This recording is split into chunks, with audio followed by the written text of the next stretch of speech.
I was digging through a dumpster behind a gas station when my phone buzzed. It startled me so bad I almost dropped the half-eaten sandwich I'd just pulled from beneath a pile of coffee, grounds, and cigarette butts. The screen lit up, cutting through the darkness like a knife. And there it was, a text message from my ex-wife, Melody. "Still living in that pathetic tent, Roland? My husband just bought me a Bentley. You're such a loser." For a second, I just stared at the glowing screen, the words burning into my retinas like fire. My hands started shaking, not from the cold, not from the October wind that cut through my torn jacket, but from pure, boiling rage. 6 months ago, I'd been signing contracts worth hundreds of thousands of dollars. Now, I was literally eating garbage behind a Texaco station at 3 a.m., praying the night clerk wouldn't chase me off with a baseball bat like the last one did. I wanted to throw the phone against the wall, but it was all I had left. A cheap, prepaid phone with a cracked screen, my only link to the world that used to be mine. I started typing back a response, then deleted it, then typed again. What could I even say? That I just spent my last $5 on lukewarm gas station coffee? That I'd been wearing the same clothes for 2 weeks? That I'd applied for a job at McDonald's and got turned down because I didn't have a permanent address? That was when the phone rang. A generic ringtone echoed off the dumpster walls. Unknown international number. Probably some scam. But honestly, what did I have left to lose? Yeah? I answered, my voice cracked from days of not talking to anyone. There was a pause. Then, "Mr. Roland Thacker?" The voice was cold, professional, slight Eastern European accent. Every word sounded like it had been carved from ice. "Who's asking?" I said, glancing toward the flickering light over the gas station door. "This is Agent Dmitry Kosov, Interpol. I need you to listen very carefully to what I'm about to say." I almost laughed. Interpol? Sure. Why not? Look, if this is about debt collection or back taxes, I've got nothing. You can't squeeze blood from a stone, pal. "Mr. Thacker," he continued, calm and unshaken, "your father wasn't who you thought he was." And just like that, I froze, because my dad had been dead for 3 years. Wayne Thacker, long-haul trucker, died when his 18-wheeler jackknifed on black ice outside Denver. Simple man. "Simple story. Nice try," I said. "My father drove trucks. He's been dead for 3 years." Wayne Thacker was a cover identity, Kosov replied, still flat and emotionless. "Your father was one of our deepest undercover operatives. He spent 22 years infiltrating Russian Bratva operations in North America." I actually laughed then, a sharp, bitter bark that echoed off the dumpster metal. My dad? He couldn't even figure out how to program the DVR. He wore the same flannel shirts for 20 years. He watched NASCAR and fell asleep in his recliner by 8. "All carefully constructed elements of his cover," Kosov said. "Mr. Thacker, I need to meet with you immediately. There's the matter of his frozen assets." "His what now?" $87 million. The sandwich fell from my hand. 87. "What?" $87 million, Mr. Thacker. Assets your father left behind in international accounts. But there's a condition. You must complete his final mission. I blinked, staring out into the empty parking lot. The cold air bit at my face, the neon lights humming overhead. This had to be a scam. Some elaborate con aimed at desperate people. But how did they know about my father? How did they get my number? "We need to talk about the biological weapons your father was tracking before his death," Kosov said. "The ones currently hidden somewhere in the American Midwest. The ones that will be sold to the highest bidder in 72 hours, unless we find them first." I swallowed hard, my throat dry. "You're telling me my dad, the guy who couldn't send a text message, was hunting biological weapons? I'm telling you that everything you knew about Wayne Thacker was a lie designed to protect you," Kosov said. "That protection is gone now, and we need your help." I didn't say anything. The wind picked up, scattering trash across the lot. Somewhere in the distance, a train horn cut through the night. 6 months ago. My life had collapsed. Now, apparently, it had never been real in the first place. 6 months earlier, I was on top of the world. I owned Thacker Construction, a company I'd built from nothing. 15 years of sweat, sacrifice, and sleepless nights. We had 12 full-time employees, 2 office staff, and more work than we could handle. Started with a pickup truck and a toolbox, doing kitchen remodels and deck repairs.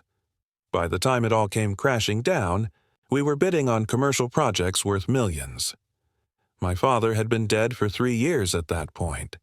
The story had never changed. Black ice, a runaway truck, a guardrail that couldn't hold. Mom had called me sobbing at 2 a.m. "Your father's gone, Roland. He's gone." I handled the funeral, the burial, the headstone. Wayne Thacker, loving husband and father, 1961-2021. Mom sold the house 6 months later and moved to Sarasota. "Too many memories," she said. Back then, I had a 4-bedroom home in Riverside Heights, the kind of neighborhood where people actually used their swimming pools. My Ford F-150 King Ranch sat gleaming in the driveway, still smelling like new leather. Melody, my wife of 8 years, had started talking about kids. "Maybe it's time," she said one morning, pouring coffee in our sunlit kitchen. "Maybe we start a family." For once, I believed her. Then came the market crash. It started slow. One project canceled in May, then another, then 3 more in the same week, developers calling, apologetic but firm. "The banks pulled funding, Roland. We're dead in the water." I had to start letting people go. First the part-timers, then the newer guys, finally the ones who'd been with me since the beginning. Hector Ruiz was the hardest. My foreman, my friend. He'd been with me for 8 years. He wouldn't shake my hand that day. His were covered in drywall dust. "This ain't your fault, brother," he said. "Economy's gone to hell. You'll bounce back." But I didn't bounce back. The excavator got repossessed first. Watching them load it onto a flatbed felt like watching a piece of my soul being hauled away. Then the bank came for the house. 30 days' notice. No negotiation. No mercy. Melody tried to stick around for a while, or maybe she pretended to. Then one day, she just stopped coming home. By the time I found her lawyer's letter, she was already living with someone else, a guy named Garrett, a financial consultant from Miami. 6 months later, they were married. And me? I was sleeping in a tent behind a storage lot, living off dollar store ramen and gas station coffee. That's the life she called pathetic. Now, standing behind that dumpster, hearing the voice of some so-called INTERPOL agent telling me my dead father was a spy, it felt like someone had ripped open the seams of reality. "Why me?" I asked quietly. "Why now?" "Because your father trusted no one else," Kossoff said. "He left instructions, a failsafe. If anything happened to him, contact would be made through you. My dad never mentioned anything about. He couldn't, not without putting you in danger." His tone shifted then, softer, but urgent. "Mr. Thacker, we don't have much time. Whoever killed your father knows you exist. They may already be tracking you. If you want answers, real answers, meet me tonight." I hesitated. The wind howled through the alley, rustling the torn flaps of cardboard piled near my feet. "Where?" I asked finally. "St. Louis, Union Station. Platform 3. 7:15 a.m. Bring no one. Trust no one." Then the line went dead. I just stood there, listening to the silence, the hum of the fluorescent lights. For the first time in months, I wasn't thinking about my failures. I wasn't thinking about Melody's Bentley or the house I'd lost. I was thinking about my father, about the man who'd spent his life hauling freight across the country. Or so I'd thought. Was it all fake? The flannel shirts, the trucker cap, the worn lunchbox. Had any of it been real? The dumpster stank of rot and oil, but I barely noticed. Something electric was sparking in my chest. A flicker of purpose. I hadn't felt in months. Maybe it was all a lie. Maybe it was a scam. But if there was even a chance that what Kosov said was true, I had to find out. By morning, I'd sold the last thing I owned, an old wristwatch that had belonged to my dad, pawned it for enough to buy a bus ticket to St. Louis. The clerk behind the counter didn't even look up when he handed me the change. That night I barely slept. Every sound made me flinch. Every car that passed sent a jolt of paranoia through me. When I finally closed my eyes, all I saw was my father's face, grinning behind the wheel of his rig, headlights cutting through the snow, and then the sound of metal twisting, glass shattering, the crash that was supposed to have killed him. But now, I wasn't sure anything about that night had been true. When the bus pulled into Union Station, the sun was just starting to rise, a pale orange glow cutting through the mist. Platform 3 was empty, except for one man. But the real cost, I was about to find out. 500 square feet. That's all I had to my name. A studio apartment above Wang's Chinese kitchen, where the walls smelled like soy sauce, the carpet smelled like old beer, and the windows refused to shut all the way. Every night, the sound of frying oil and the hiss of woks came through the vents like a lullaby for the forgotten. My wardrobe? 5 Texaco gas station uniforms and 2 pairs of jeans. My only luxury was the fact that the smell of beef and broccoli eventually numbed my nose enough to forget how broke I was. Every Sunday, my father would call from his nursing home. I'd sit by the window, staring at the flickering neon sign below, pretending that my life wasn't collapsing around me. He'd ask how things were going, and I'd lie, say work was fine, say Melody was doing well, say I was fine. Because what else could I do? Tell him the truth? Tell him that his only son had become everything he'd worked his entire life to save me from. That was my life. That was who I was. Oh, nobody. A cautionary tale about middle-aged failure, a man who'd stopped living and started surviving. And that's exactly who I was the morning Harrison Blackwell walked into that bathroom and changed everything. It started like any other Tuesday. The morning shift, a bucket of bleach water, and a pumice stone scraping away at something on the floor that made me question humanity's basic decency. The smell of ammonia burned my throat. My knees ached from years of labor that led nowhere. Then I heard it. The sound of shoes. Not work boots, not sneakers. Dress shoes. Expensive ones. You learn to recognize footsteps when you work at a gas station. Boots meant truckers. Sneakers meant teenagers about to steal something. But expensive shoes, that meant one of two things. Either someone was lost, or someone was about to complain. Roderick Fulton? I turned around, and there he was. A man who looked like he'd stepped straight out of a law firm commercial. Silver hair that probably cost $200 to maintain.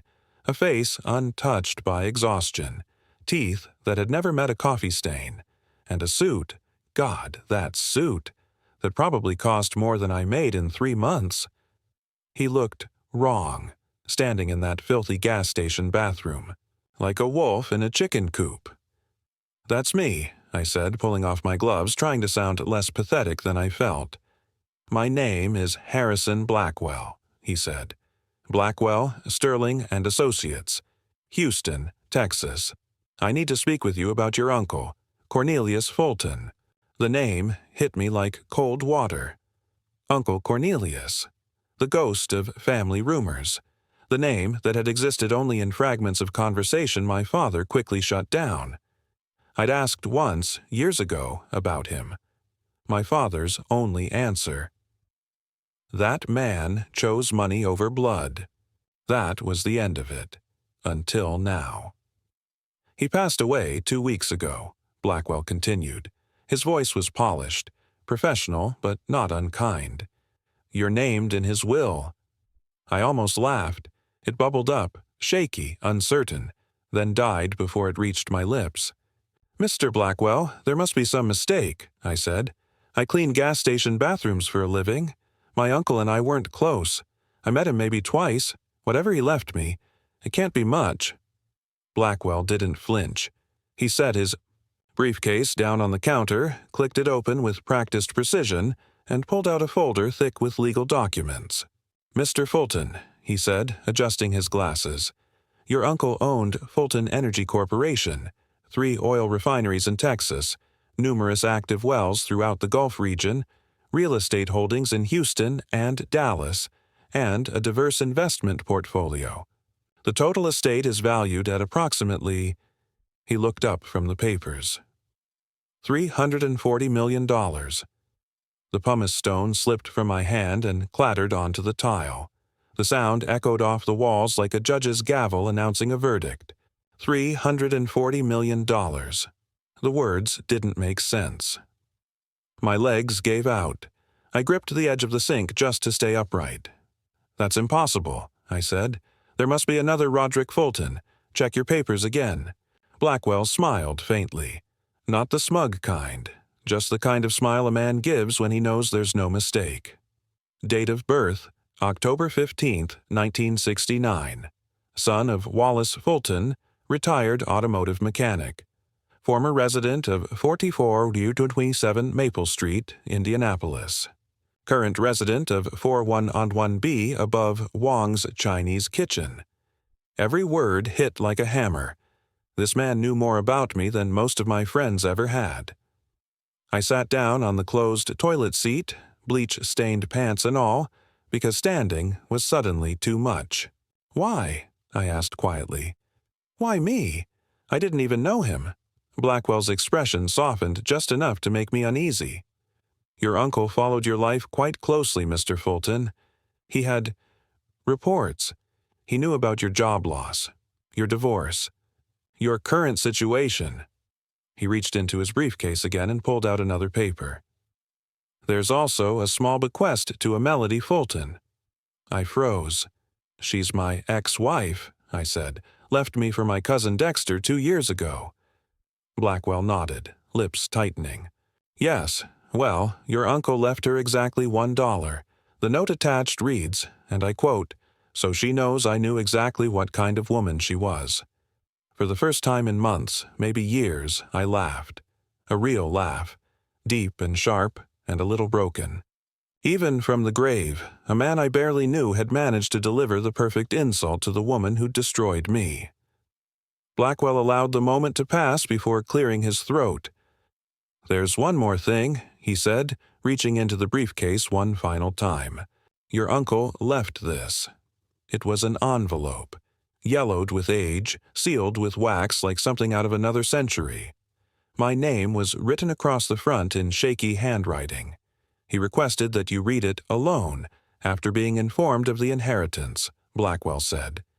He said it contains the truth about why he stayed away, and why your father made the choices he did. The words hung there, heavy, almost sacred. That's when Trevor stormed in. "What the hell is taking so long, Roderick?" he barked. "We've got customers complaining about the bathrooms, and you're in here having a—" He stopped mid-sentence when he saw the lawyer, the suit, the briefcase. "Who's this?" "My attorney," I said before I even thought about it. The words came out smooth, confident. It felt good. "I'm quitting, effective immediately." Trevor blinked, then he laughed. A loud, ugly sound that bounced around the tiled walls. "Your attorney?" "Yeah, and I'm the CEO of Microsoft. You can't just quit without notice, Fulton. It's in your contract." Before I could respond, Blackwell stepped forward, calm and composed, handing Trevor his business card like a weapon.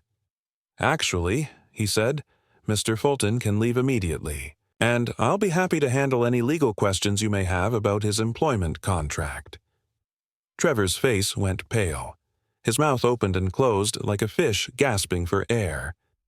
Blackwell turned to me. "Mr. Fulton, there's a car waiting outside. A jet leaves for Houston in 2 hours. There are documents to sign and executives expecting you. I took a deep breath, peeled off my uniform shirt, dropped it onto the wet floor. The mop's in the corner, I said. You might want to finish that stain. It's a tough one. And then I walked out, past the rows of snacks, past the blinking lottery machine, past the faces of customers who stared at me like I'd lost my mind. Maybe I had, but for the first time in 3 years, I didn't care. Outside, a black Lincoln Town car waited at the curb. The driver, white gloves, pressed uniform, opened the door like I was somebody important. I slid into a leather seat softer than my own mattress. Blackwell climbed in beside me, briefcase on his lap, already typing something on his phone. We'll stop by your apartment so you can pack, he said. The jet leaves from Indianapolis Regional at noon. I've arranged for someone to handle your lease termination and shipping. I stared out the window at the gas station shrinking behind us. This is really happening, I whispered. Blackwell didn't look up. Mr. Fulton, in approximately 4 hours, you'll be one of the wealthiest men in Texas. We drove in silence. When we reached my apartment, it looked even smaller than before. The walls that once held my hopeless nights now just looked pathetic. I stuffed my uniforms and jeans into trash bags, grabbed the photo of my father from the nightstand, and took the shoebox where I kept my important papers. Everything I owned, every trace of my old life, fit into 3 bags. 3 years of surviving, reduced to what I could carry to a car. The private jet was waiting. I'd never flown first class before. Hell, I'd barely flown at all. But there it was, gleaming white. A flight attendant greeted me like I was someone who mattered. She even called me Mr. Fulton, without hesitation, as if that name suddenly meant something again. We took off into a cloudless sky. Blackwell spread out stacks of documents across a mahogany table like this was just another Tuesday for him. Your uncle's main refinery employs 400 people, he said. The foreman, Duke Morrison, has been managing operations for a month. He's expecting you. I don't know anything about oil refineries, I admitted. I ran a warehouse. This is a whole different universe. Blackwell gave a small smile. Your uncle anticipated that. His instructions were simple. Roeder will be smart enough to listen to the people who know more than him. That's why he'll succeed where others would fail. All true, Rodney said, his face calm, his eyes sharp. The insurance job was my cover. My real assignment was keeping an eye on Wayne's family, making sure the Bratva never found out who he really was, making sure you and your mother stayed alive. I could barely get the words out. Mom knew? No, he said. And she never will. If we do this right. He took a slow breath. Your father's death wasn't an accident. The Bratva killed him. That black ice story, we made it up. The real crash scene was worse. He died protecting the weapon's location. Kossoff opened another folder, and I wish he hadn't. The photos inside made my stomach twist. Blood, wreckage, burned metal, a man's last stand. 3 weeks ago, Kossoff said. A Bratva defector confirmed they're moving the weapon soon. Once it's gone, we'll never find it again. For 3 days, I lived inside my father's past.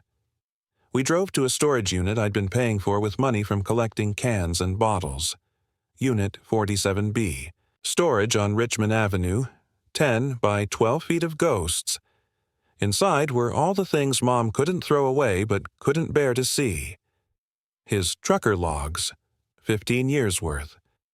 His old CB radio, the Cobra decal half peeled off. Even his coffee-stained Rand McNally Atlas, pages curled, cigarette burns marking routes across 48 states. I spread it all out on the cold concrete floor while Uncle Rodney and Kossoff watched. Look for patterns, Rodney said, sipping from a dented thermos. Your father was methodical.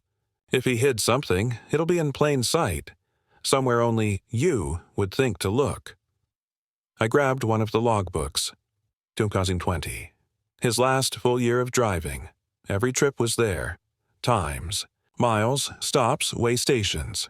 His handwriting.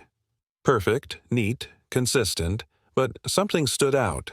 Tiny dots, blue ink, not part of his usual black pen notes. They were subtle, so small. I'd have missed them if I wasn't looking close. But they were there, next to certain dates, certain towns. "These marks," I said, showing Rodney. "They're different." Kossoff leaned over, his eyes narrowing. "Blue dots," he murmured. "Looks like a code," Rodney nodded. "Or coordinates." I turned the page, my heartbeat thudding faster. There were more dots, in patterns, almost rhythmic. Every seventh entry. I flipped open his atlas. The same towns, circled faintly in pencil. St. Joseph, Des Moines, Peoria, Bloomington. A straight line cutting through the Midwest. I felt my stomach drop, because right there, across those faded pages, my father had drawn a route, one that didn't make any logical sense for a trucker hauling freight. But for a spy moving contraband through hidden drop points, it was perfect. Kossoff was already snapping photos, sending them off to someone unseen. Rodney crouched beside me, pointing to the next set of dots. "He wasn't just logging miles," he said quietly. "He was logging locations. Every stop was a piece of the puzzle." I looked down at the atlas again. My father's old handwriting seemed to come alive. "Peoria," I whispered. "He stopped there 3 times in the same week, Nux," and Kossoff exchanged a look. That was when I realized. This wasn't about me helping them. This was about me. Finishing what my father died for, see where. Along that route, buried under decades of dust and deception, lay a weapon capable of wiping out half the country, and the only person left who could find it was me. Outside, thunder rumbled in the distance. The motel's neon sign flickered. Once, twice, then went dark. Kossoff's phone buzzed. He glanced at the screen, then at me. "They know you're involved now," he said. "We have to move." I looked down at the blue dots on the map, my father's last message to me, and felt a chill crawl up my spine. Because for the first time, I understood what he'd been trying to say all along. The real war wasn't in Moscow. It was here, and my father's secret was only just beginning to surface. You ever get the feeling the people closest to you are actors in someone else's play? That your whole life, the good, the bad, the mundane, has been arranged, rehearsed, and staged so someone else can win. Melody had already checked out. Not just emotionally. Fully. She'd taken a job as a personal assistant to Vincent Cromwell, the man who owned half the commercial real estate in the city. She said it was temporary. "Until things turn around," she told me. That was the line she used when she wanted me to believe she still had hope for us.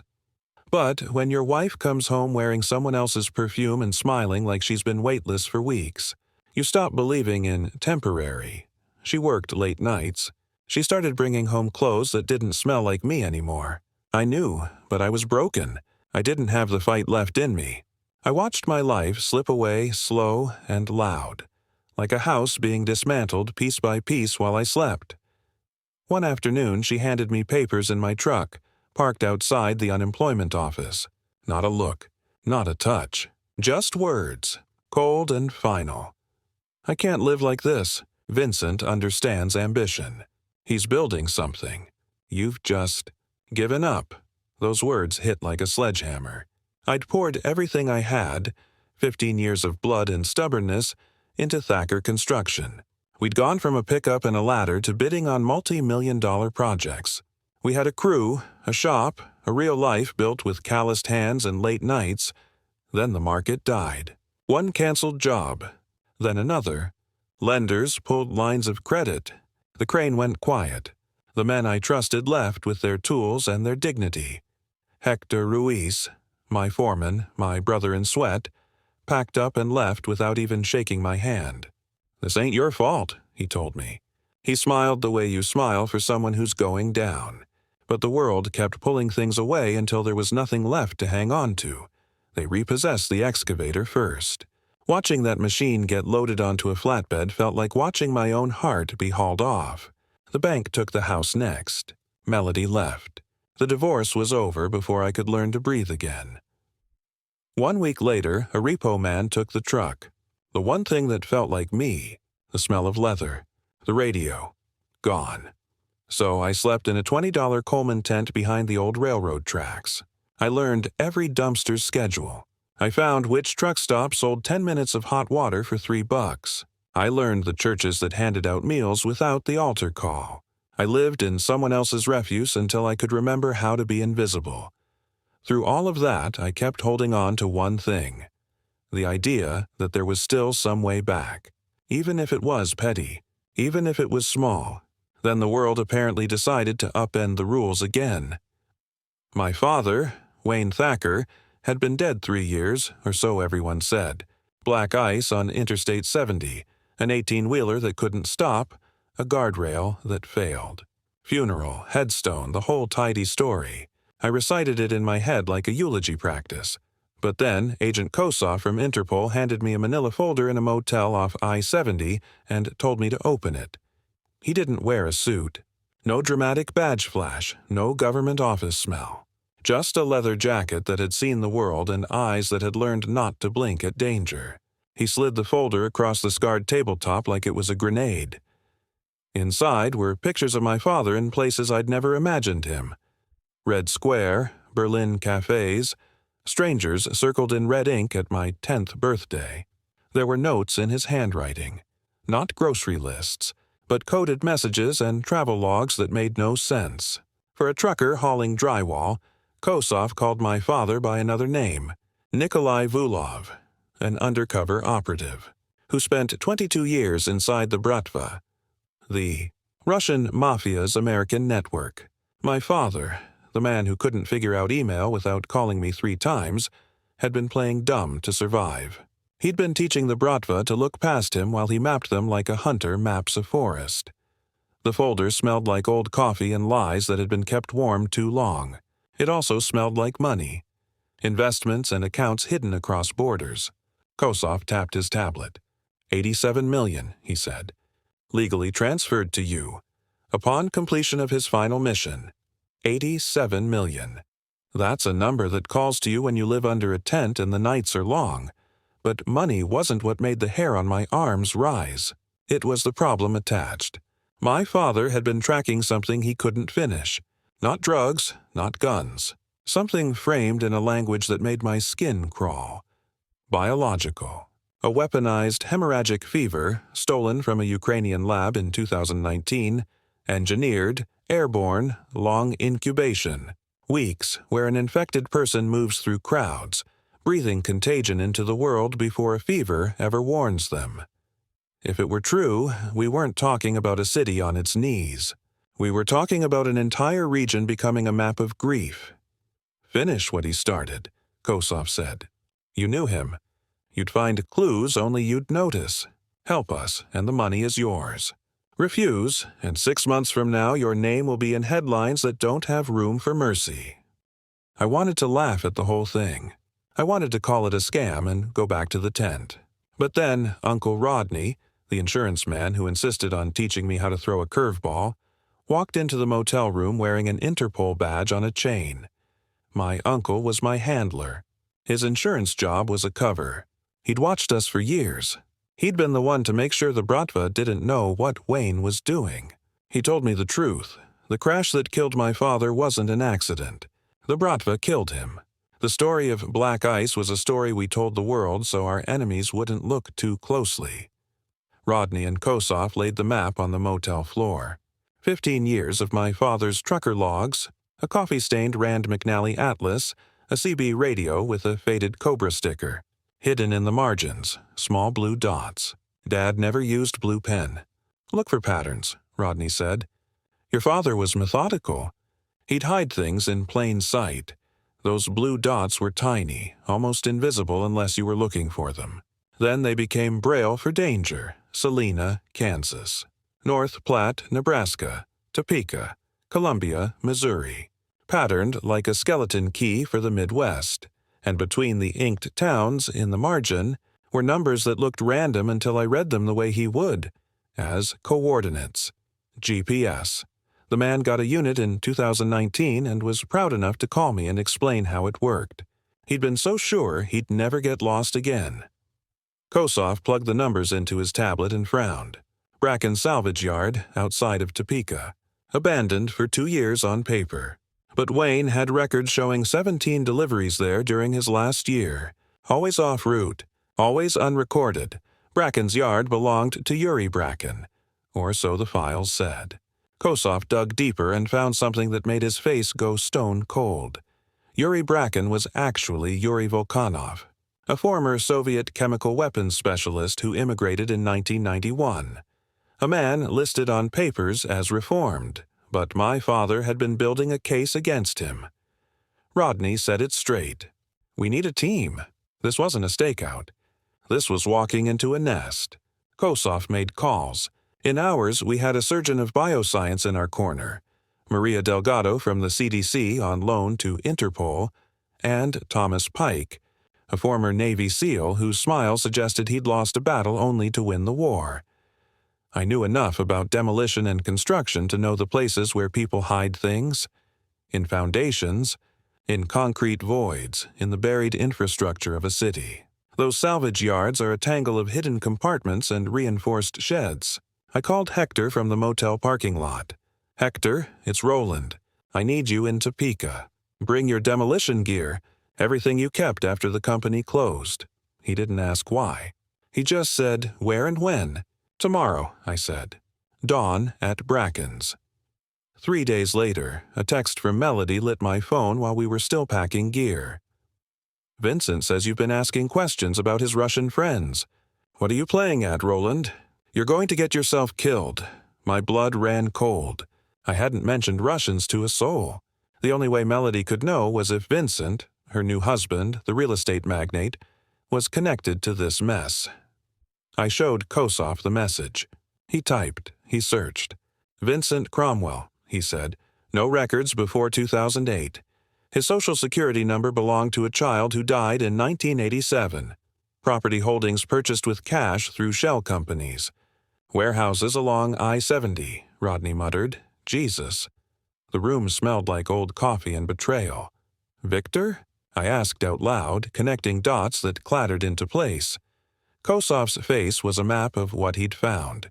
Vincent Cromwell was Victor Volkanov, Yuri's son, the chemist's boy who'd become a landlord with iron teeth. He had posture like someone trained in more than mortgage law, a military posture. We had a predator sitting in a suit.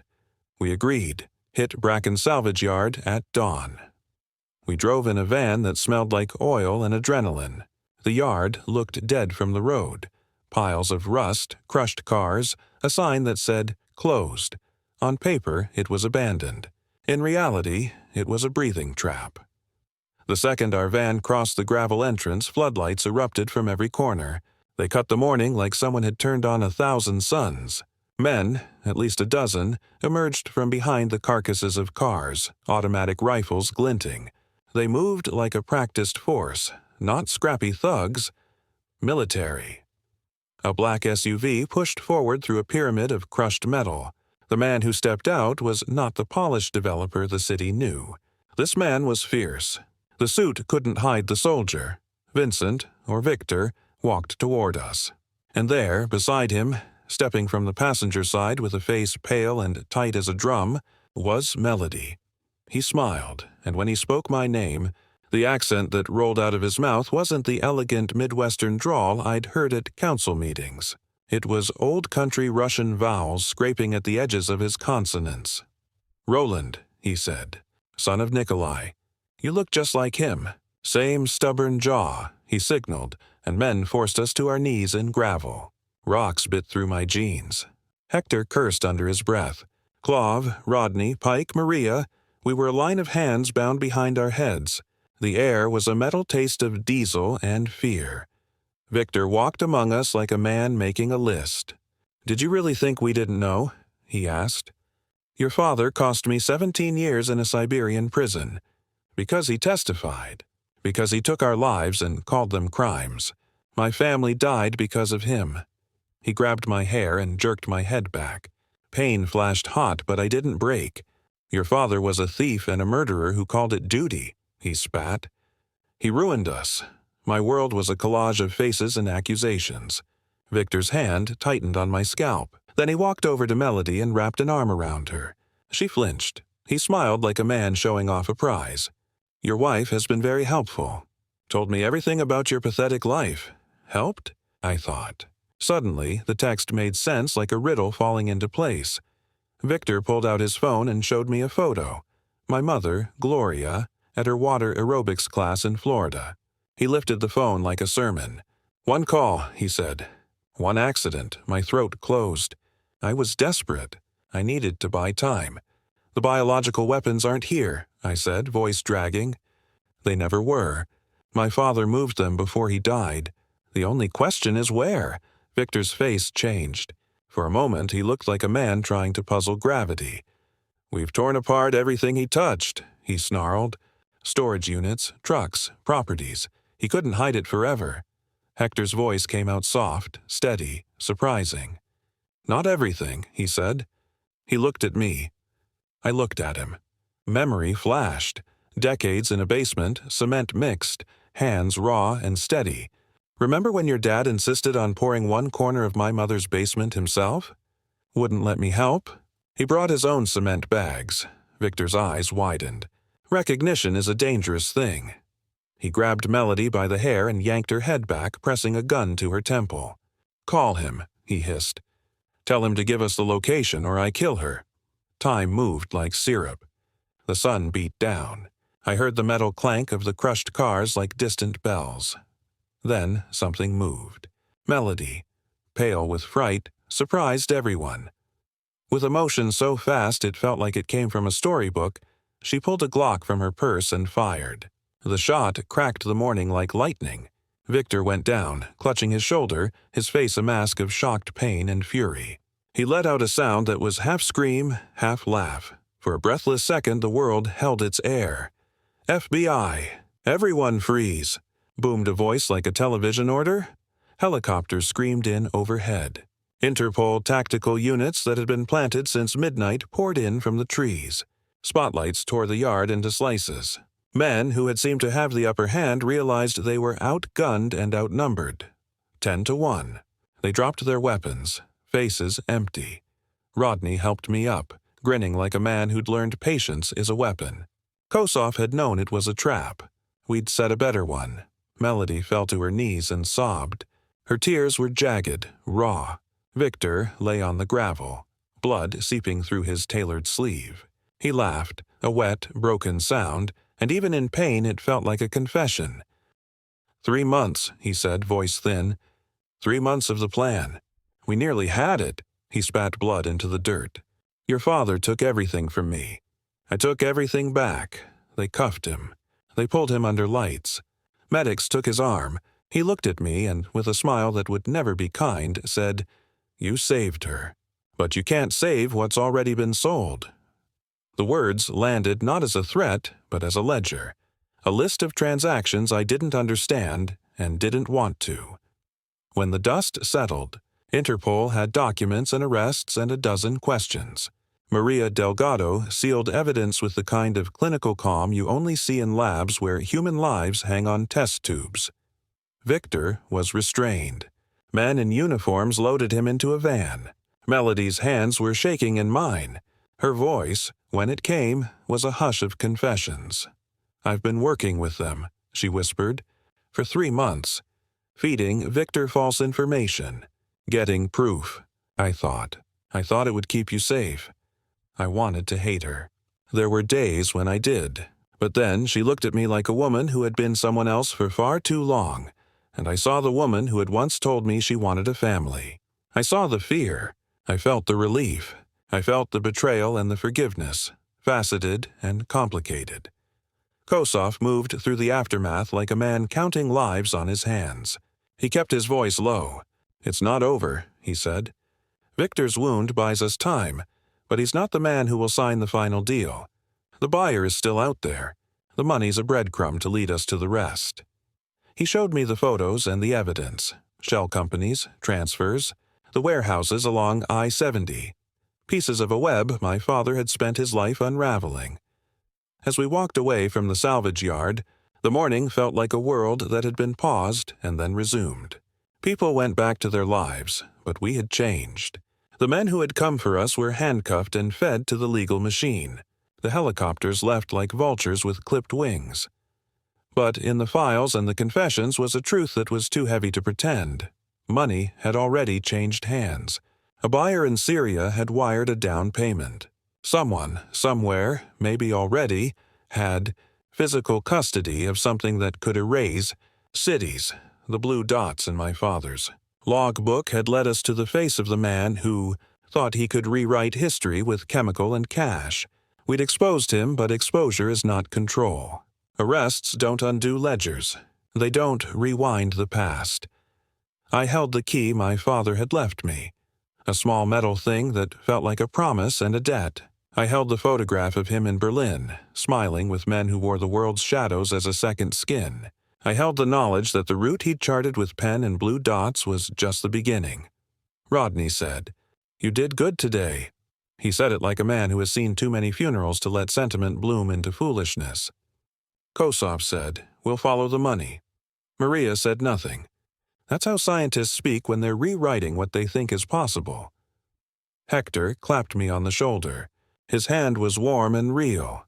He said, "Boss," the way he used to when instructions were simple and blueprints were the only thing that mattered. But none of those old codes fit here. Not anymore. We may have caught a wolf. But wolves travel in packs. Victor's laugh haunted me long after he was gone. He had said we'd already lost. The sale had started. The shadow networks that traffic in nightmares and ledgers are slick and patient. That night, back in a motel that still smelled like stale coffee and Triumph, I opened Dad's atlas again. The blue dots had multiplied in my head until the paper looked like a constellation. My father had been leaving me a map. Not a treasure map, but a warning. If he'd been clever enough to fake his death and build a second life as a trucker who could be ignored, then he'd been clever enough to hide things where only family would think to look. The question that kept me awake wasn't if. Someone else would try to buy the weapon. It was how many hands had already touched it, and if Victor had been wounded today, who would relieve him? Who else would step into the role he'd vacated, slick and ruthless and patient? I ran a thumb over the blue dots until my skin went numb. In the margins, in the handwriting I recognized and loved, my father had left another mark. Not coordinates this time. A phrase in shorthand he used when he wanted me to notice. Not yet. Watch the bridges. Watch the bridges. A clue. A riddle. A thread. We had won a battle in gravel and blood, but the war was a map with more ink than we could read in a single night. And somewhere, in a warehouse or a locker or a trunk beneath someone's bed, the next move was being made. The world doesn't reset after you make a choice.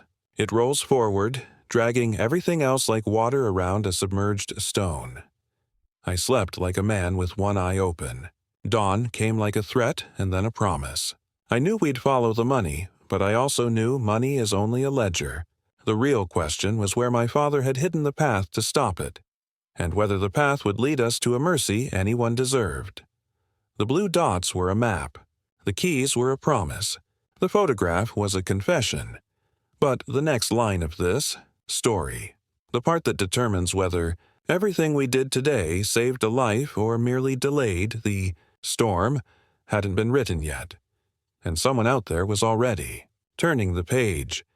You ever think you know someone so completely that the idea of them having a dark side feels impossible? Your own blood, your own father, the man who taught you right from wrong, who showed you how to tie your shoes, who called every Sunday just to ask if you were eating enough. But what if one day the truth cracked open like a fault line, and everything you believed about him came tumbling down? That's where I found myself, kneeling in the ruins of everything I thought I knew, about my father, my family, my own name, because the man I thought was a hero might have been the very monster he spent his life pretending to fight. But let's rewind, because it didn't start with the truth. It started with a lie. When Viktor Volkanov, the man I once knew as Vincent Cromwell, was lying in the dirt, bleeding from the shoulder. He looked at me and said words I'll never forget. "You still don't understand, Roland. Your father wasn't saving the world. He was the one who stole the weapons from Ukraine in the first place. He was going to sell them and disappear with the money." That moment felt like being punched in the chest. For months, I'd been chasing clues, risking my life, uncovering corruption that reached across continents, all in the name of proving my father's innocence. And now, this man, this enemy, was telling me my father was the real criminal?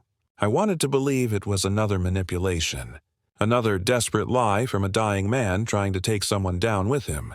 But Victor didn't stop there. He said he had recordings, documents, proof. And the worst part? I couldn't tell if I wanted to see them, because if what he said was true, then everything I had built my life on, every sacrifice, every fight, every sleepless night, was for nothing. We found the weapons 2 days later, right where Hector remembered, buried beneath the concrete foundation of his mother's house, hidden for years under a layer of cement that my father had poured himself.